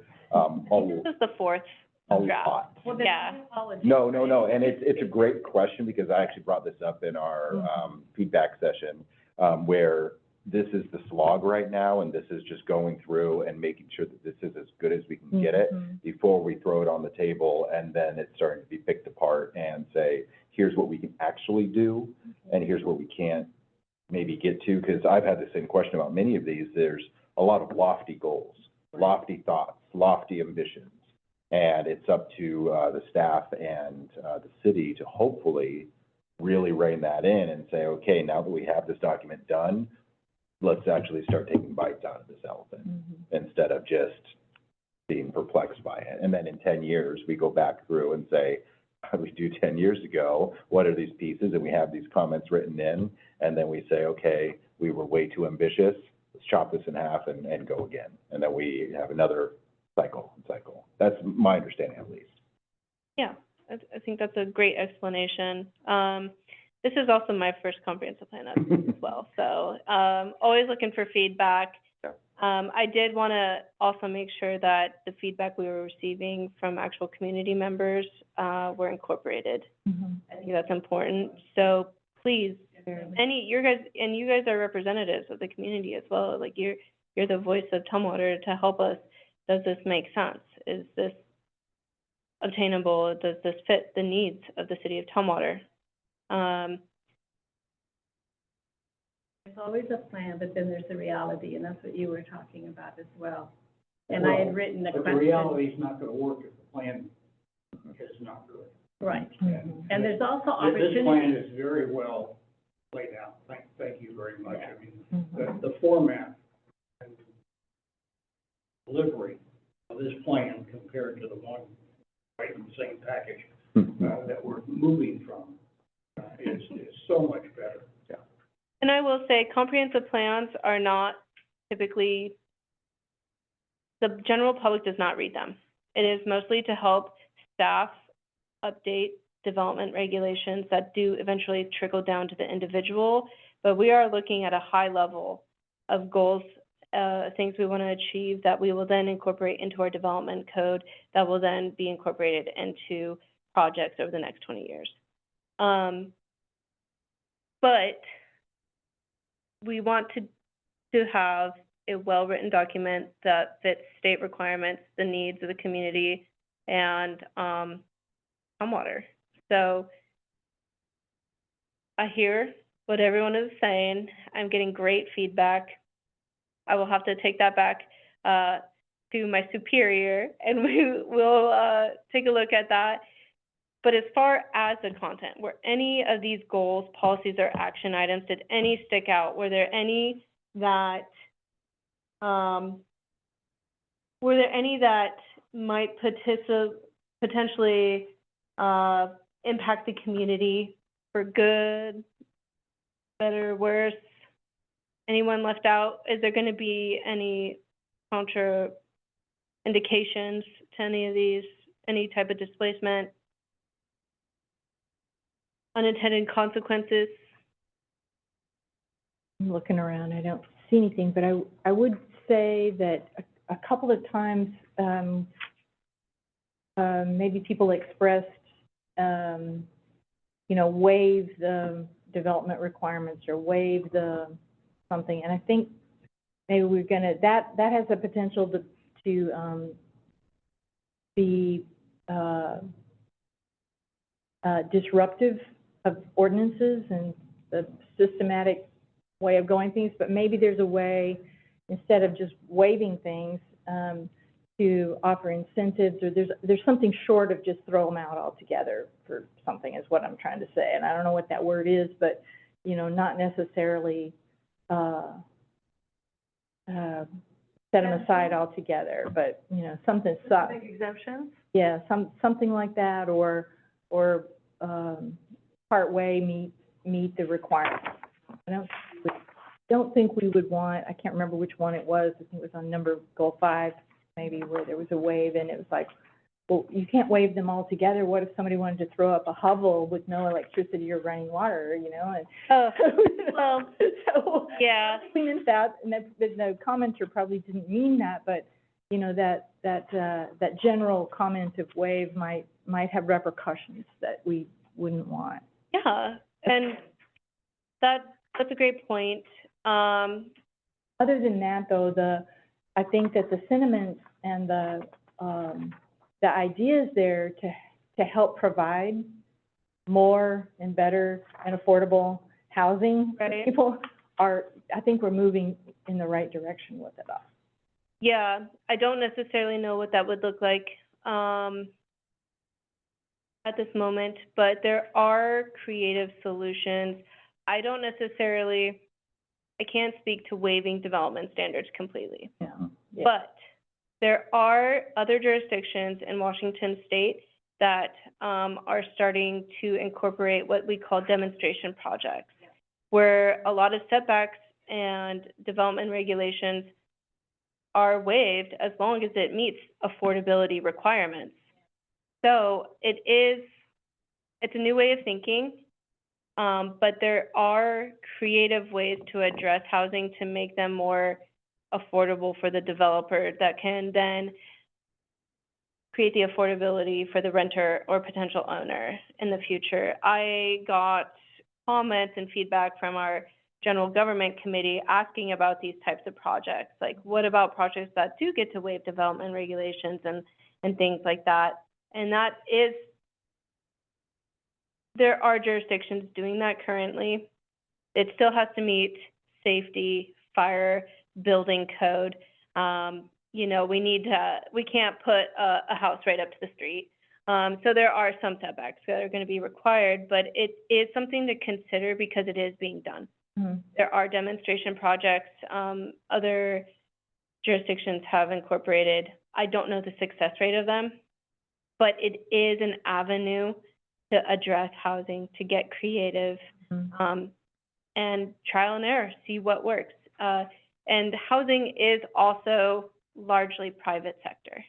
So there has to be the developer, the housing provider, nonprofit that wants to develop as well, because unfortunately the city doesn't build housing yet. Or subsidize it. Yeah. So But, I mean, that's something that could be on the table too.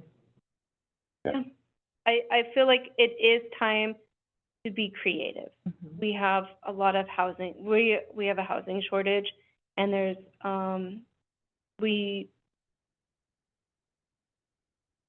I think it's a matter of time. I'm reviewing other jurisdictions' comprehensive plans and their goals and policies, and there are things in the works. But that's definitely noted. Is this actually feasible?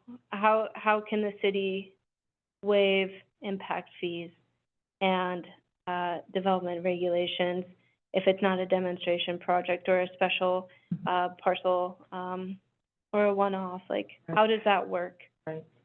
Interesting. Well, one thing about that is if, let's say we are having somebody purchase their first, home, and it's, a low-income, middle housing house, we don't want to make it such a thing that it's a burden to that person that, it's not able to go up in value with the other properties, so now they can't step into their secondary home. That's one thing that, a lot of people forget about is, Mhm. if you're not able to have this generational wealth or start something like that, where you can then leapfrog off of something, or off that to something else. I mean, that's how I got my start in Florida.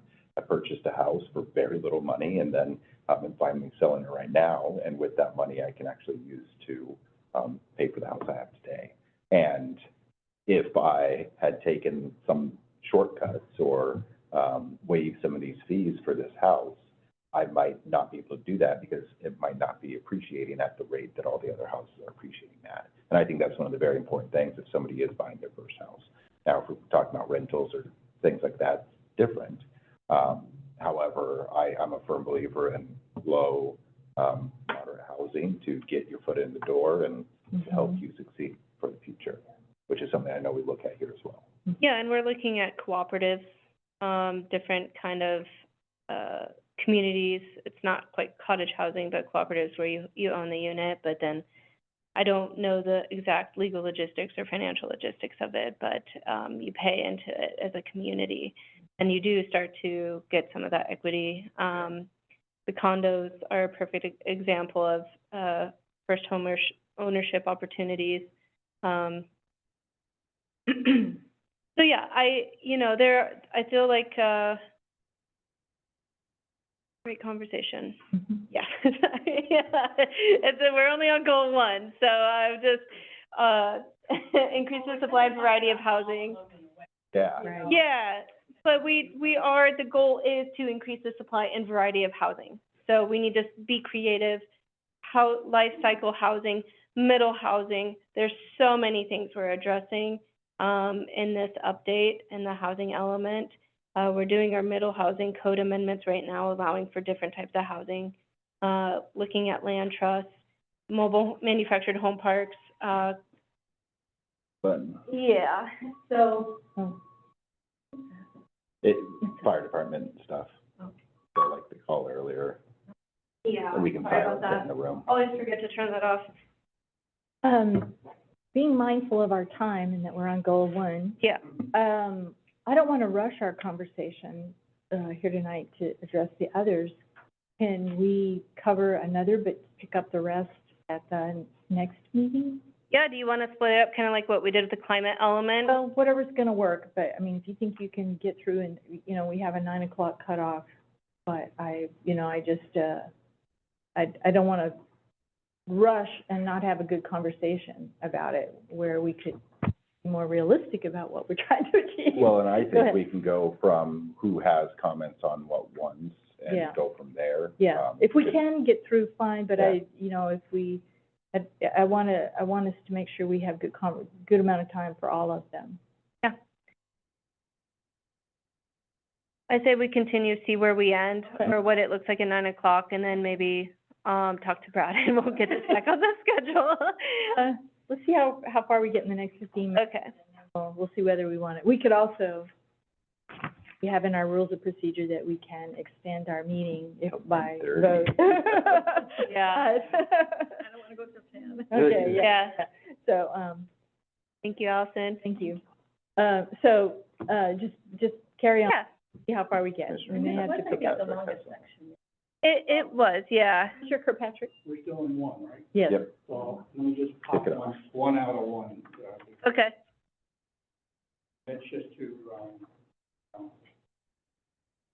show some concern for condominiums in the city of Humboldt.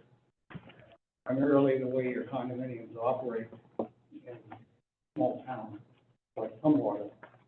People, structure gets built, Mm-hmm. each person purchases their condominium. Even at that point, probably about 10% of the people never move in. They rent Yeah. the condo out. Over a period of time, Mm. we're talking about people changing as they have families and send them away. They move out, but they keep their condo as an investment. Mhm. Once you've reached the point where there are more renters than owners in the condo, it goes straight downhill.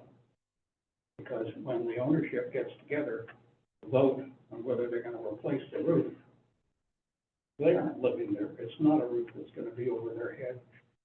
It's their, am I gonna spend this money and not earn as much money for my investment? It's a renter, yeah. Mm. Condos in a city, a big city, operate on an entirely different basis Mhm. than a condo in a small town in Tumwater. So I just, put out that, warning. Yeah. Condo has not been, and will continue not to be a winner in the housing market. Appreciate that perspective. I didn't think about that. That is a good point, though. It's almost like a Airbnb, where people buy houses and then rent them out, especially in neighborhoods like destination areas and stuff like that. So it seems like that's kind of the same concept. It's just, yeah, people buying up the housing, keeping it, and then renting it. That was kind of what I was getting at as well with my purchasing of a property and skipping some different things around it, but having it be that stepping stone instead of then just renting out that property. I know in there, in the back, there was something around unoccupied rentals, as like a focus. I agree with Terry on this. I think that that's not something we should focus on, personally, because once you flood a zone with rentals, you do have that, same mentality typically from what I see, unfortunately, where somebody will let their house go because they're just trying to make as much money from it as possible. So I know rentals are needed and rentals are a fact of life. However, there was a lot in there around helping landlords, which I was a landlord and still am a landlord in Yelm, and it's one of those things that it's a slippery slope.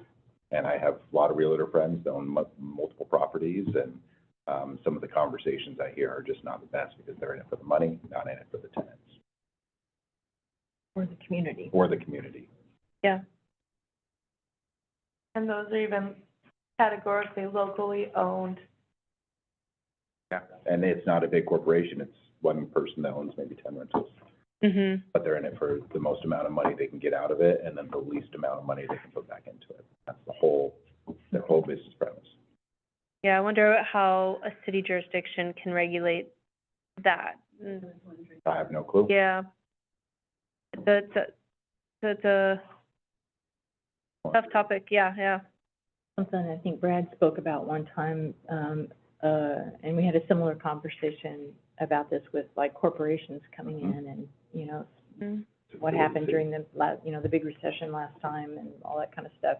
But, you know, about the only current opportunity for enforcement of things is through, I think, you know, they're like nuisance ordinances. If something's not kept up, if property's not kept up, to be safe or, you know, not have pests or things like that, that's about the only recourse presently. That's not to say that the city couldn't either, you know, try to create some more authority for itself or lobby with the legislature to grant that kind of thing in order to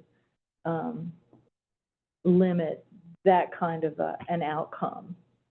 And a registered rental property. Right, but I mean, otherwise, you know, in our, you know, Oh, modern society, it's, you know, kind of those are things, game, yeah. these are things we could look at. There are other jurisdictions who require property managers Uh-huh, to apply for a business license, even for single-family residences. uh-huh. It's just, does that fit Tumwater? Is that going to help Tumwater? Is that something we want to do? Because right now, we only require that business license for landlords that own 5 or more units. Mhm. I don't even think it's a business license thing. I think a rental registry. So that's what I had in Florida. And Yeah. first of all, the city didn't talk about it very much, so nobody knew about it. Mhm. But it's something that it was a low fee, it was like $50, but they at least had a list of every single rental in the area, and then they could enforce, some different things. So like, I had some trash out in front of my property from a renter that left. I didn't know about it, and I get a call, hey, you have a $350 fine for this. And we know it because you registered as a rental property. And they knew who the owner was, and they weren't going after the person that was living there that didn't care. They could call me as the owner, and I had to deal with the issue. We do have a rental registration process, but it's for the 5 or more units. So that's what I'm saying. We could look at that if that is, And it's Right. not, but I didn't even have a business license. That yeah. it's different. I think just even having one property that's a rental. Yeah, I think in Thurston County, at least, the only other jurisdiction I know that does it is Olympia, and they have the same process where I believe they have to apply for a business license, but it's $25, $50. So it's a similar concept, but they register, yeah. And then there's also a packet of information the landlords are required, all landlords, single-family residents, multifamily units, apartments, they are supposed to give their tenants. It's your rights as a tenant in Washington state law. So there are, Tumwater has tried to address some of those concerns.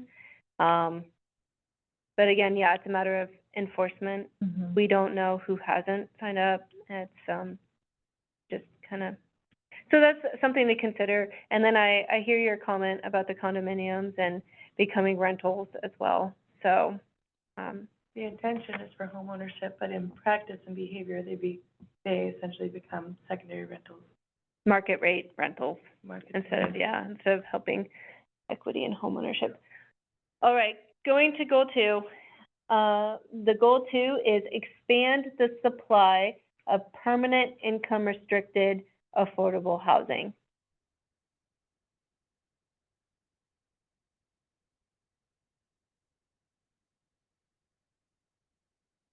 And this applies to those making 80 or less % of the area median income. So this is, I don't remember the AMI designation. I wish I had those, but, I have them in your package. is it in the packet? About $80,000. It is the, Is that for the household of 2? yeah, Yeah. I think. Yeah, Yeah. That's where I thought that one. yeah. We'll think that way for now. So in practice, that's workforce housing. That's your, I mean, that is your state worker, that is your, anyone with a career, essentially, a income household with a career, or a 2-person income, whether it's a nurse or, just trying to think of workforce housing, a clerk and maybe a construction worker. Mm-hmm. So how do we increase affordable housing to 80% or less? Permanent. You increase it in the development. Or expand the supply of permanent, sorry, I should say. How do we increase it? I don't even know how to write this, but, you know, we sold our house up on Tumwater Hill that we'd had for 20 years to downsize. Mm-hmm. Very limited options, and we ended up south of the airport in a new development down there. Somebody said something about every fifth house looking the same. Mm-hmm. Mm-hmm. And my reflection has been, there's not the diversity here that we experienced. Mm-hmm. Even though the houses were equally or more expensive up in Tumwater Hill where we were living. Mm-hmm.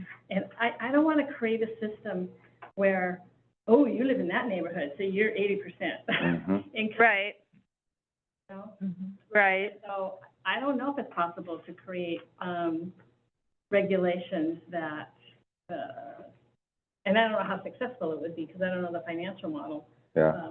that would force developers to create homes of different. It's kind of like the rental, the low-income rentals, where you have to have a certain percentage of your building or apartments as low-income. It Yeah. could be a similar model for you're building 100 homes, well, 20% of them need to be low-income. Mm-hmm. So it's all the same development, and you can't just pick out what is a low income, but Right. if that was something, and I mean, honestly, that'd be something that sounds like we'd have to subsidize as a city, Mm-hmm. to probably make happen. But it is a way of getting some houses, I mean, drop the price from 800,000, let's say, for a new development down to 400,000, and you have somebody that can now afford that most likely, which hopefully it's not 800,000, but. Mr. Kirkpatrick. We've talked about this in great detail, but adding, triplexes, quads, all that, such a developer today who comes in Mm-hmm. and has, 30 acres of land to develop Mm-hmm. after all the other stuff, or the swamp in the back and the, streets and the gutters and all that. So he's gonna develop on, he or she's gonna develop on 30 acres. Well, our minimum, we're now saying that we are going to enforce the minimum. There have to be at least 4 houses, per acre in a single-family residence area. But you can't just put 1 house on that acre. You have to put at least 4. And we've also said, okay, you can put more than that on there. You can put a quad on that lot instead of, I think, 1 single-family house. Mhm. So we have already put into our ordinance city capability to move in this direction we're talking about, and those weren't there 5 years ago. Mm-hmm. So, a developer comes in to develop 30 acres 5 years ago, pictured 1 house on each lot. Mhm. That's what was gonna do. Today, you can picture putting, 10%, one house on a quarter acre, 20%, 2 houses on a quarter acre. In other words, you can have the sprinkling of variety. And you talk in here, one of the items that you have pictured is, what do they call it, variety? Picture. Yeah, variety.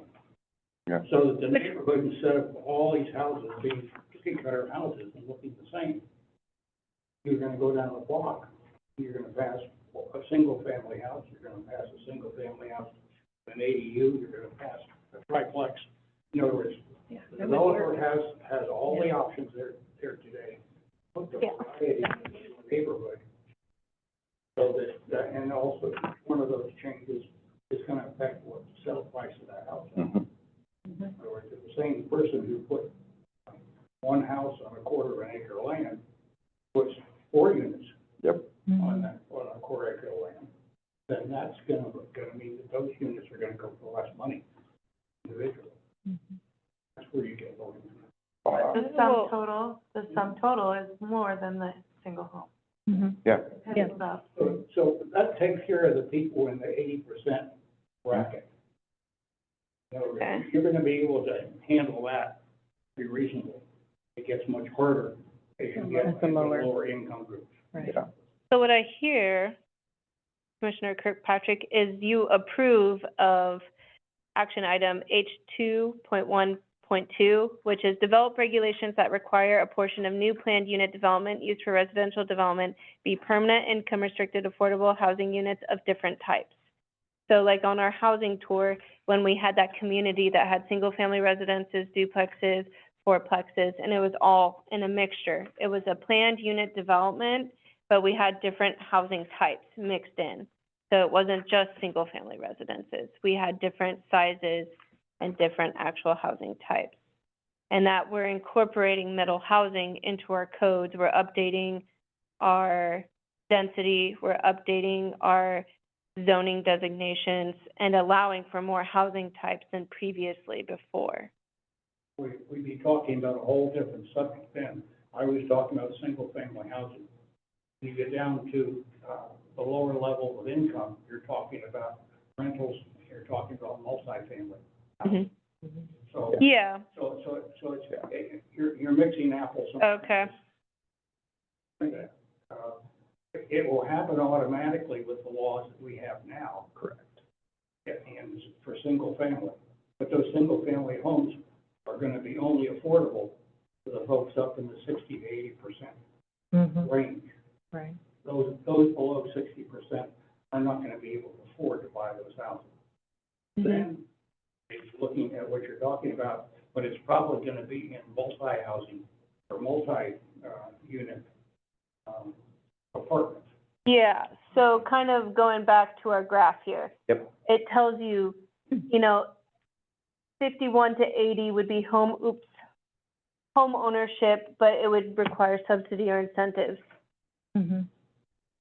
So townhomes are in Olympia, when we came back in 2001 and were shopping, they had a mixture of single family and then townhomes.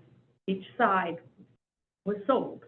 Mm-hmm. It was owned by the owner there. I still don't know how those people got, cooperated together over their shared roof, but anyway, it wasn't a deal for us, but I thought it could be for a family just starting out. Yeah, and that's one of the things we talk about for middle housing is you have the townhome, so you have 2, then you have the triplex, you have the 3. We talked about 4 potentially as well. And it would be owner, Yeah, like on Tumwater Hill, you go back behind the school where all those new 3-story oh, yeah. triplexes are, and you have 3 units that are all 3 stories, I think is what those were. And, they all commingle with one roof. Oh, okay. Yeah, and each unit is its own. Is not a rental, it's owner Correct. occupied. So that is, and we're looking at anything under that 50% is going to be a rental, like what, Terry was saying. And then once you get to that 51 to 80%, that's where you have that diverse, community. And like what you were talking about, where every 5th house is the same, I mean, they're all just slightly different. That is not what we want, because it doesn't look good. And with this model that's now in there, you'll have a couple houses that look like that, then you'll have a couple houses that are smaller, then a couple houses that are bigger, then a couple of, so you'll have this nice diverse variety of homes that look like they all fit together, and you're not just having, well, this roof is peaked like this and this one's peaked like this, which is what, I mean, builders do. Yeah. Yeah. And I mean, you just see it, and it's not the best method, and that's why we have these written in. So once we move forward in the future, you'll get more density, which is what we need. And with that density and those different home types, you'll have a nice variety. So when you drive through, it's looking like a community instead of cookie cutters. One that fits in with many of your items are the Habitat for Humanity triplexes that are being built on Henderson. Yeah. Those Mhm. houses are going to be fixed. They'll change the same way these numbers will change over time, but they'll be limited below a certain percentage. Mhm. So that the price for that triplex, so the person that builds and owns that triplex, that they're used to sell out of it.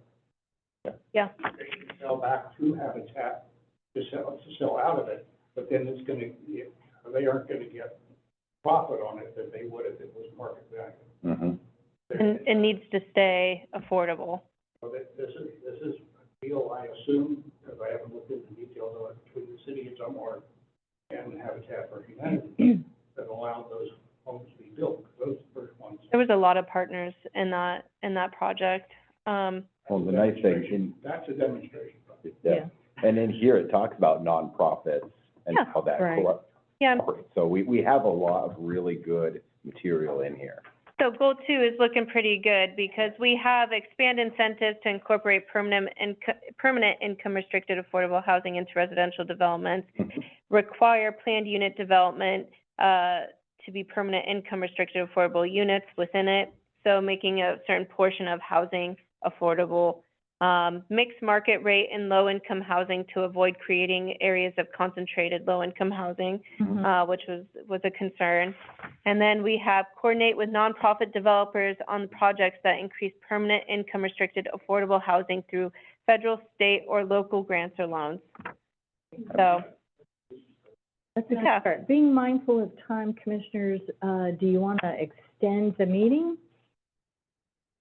In which case I need a motion to that effect. Do My you want question is, can we to- get through, We just did two. so we have four more We have elements? 4 more elements, 4 more goals. And I'm not gonna talk as much, and if anybody has anything, maybe we can hit those pieces. I don't Maybe. know Let's about try 2 for one minutes. more. Let's try for one more. I don't think we can do that in 1 Okay. minute. I agree. Okay, so just We Just extend like 5 realistically. minutes and see? make a motion, see what Motion happens. to extend 5 minutes to see if we can get through 3 and 4. Thank you. All right, it's been Go. moved and seconded to extend our meeting by 5 minutes to 9:05 and see how far we can get. Who All has in anything favor, please say aye. Aye. Aye. Any opposed?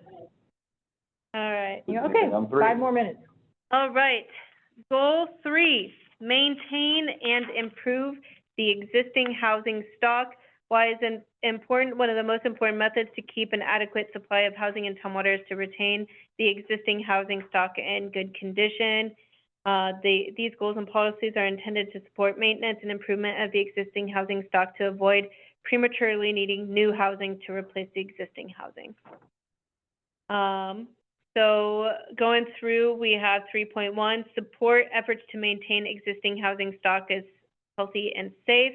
Explore maintenance and rehabilitation programs with nonprofit providers to help residents stay housed. Work with nonprofit provider support services that work with property owners and renters to maintain housing in a good condition. We have support federal, state, and local financing opportunities to maintain, upgrade, or retrofit existing housing stock. Any kind of comments on that? And I think that we can avoid reading through all of them because I read Yeah. ahead. So if anybody Mhm. has any comments on them, go ahead and speak. Yes, Dan. Oh, pardon? She hasn't got her hand up, but maybe we could Yes, send an invitation. yes. Commissioner Kotek, did you have a remark? Nope. Voting on the motion. No, she did before, Okay. by voice, yeah. Commissioner Kirkpatrick? I Just don't. real quickly, Thank you, Okay, Gina. thank you. 3.2.4, can you take a look at that medium on effect on housing supply? Yeah. We've got a lot of development in the city of Tumwater that if you took it off of septic, you would have room to add 3 more houses on the lot. More density. And the density, I think, would be a significant amount. So medium to me doesn't fit in here. I agree with the fact that it's gonna be a high amount of effort part of the city. But Yeah. you're also gonna get a high return on your investment. Mhm. Yeah, that's great feedback. Anything else on 3? 4. On 3, I did want to state, support manufactured home parks to maintain existing sources of affordable housing. That is a huge topic. It's well written in here. Yeah, Yes, thank you. yeah. All right, Gonna go for 5? We're on 4. Okay. we are on 4. Let's squeeze that I in. know. Make it easier for households to access housing and stay housed.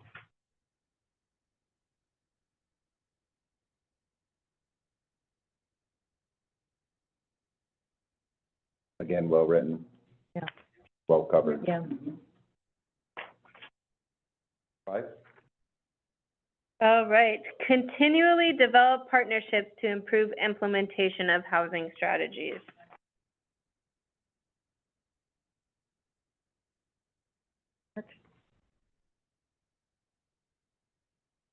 Okay. One quick, Yeah, go Commissioner ahead. Kirkpatrick, 5.4.2. 4.2. Why are we discriminating, against singles and without children? Why not just write that for everyone? Yeah.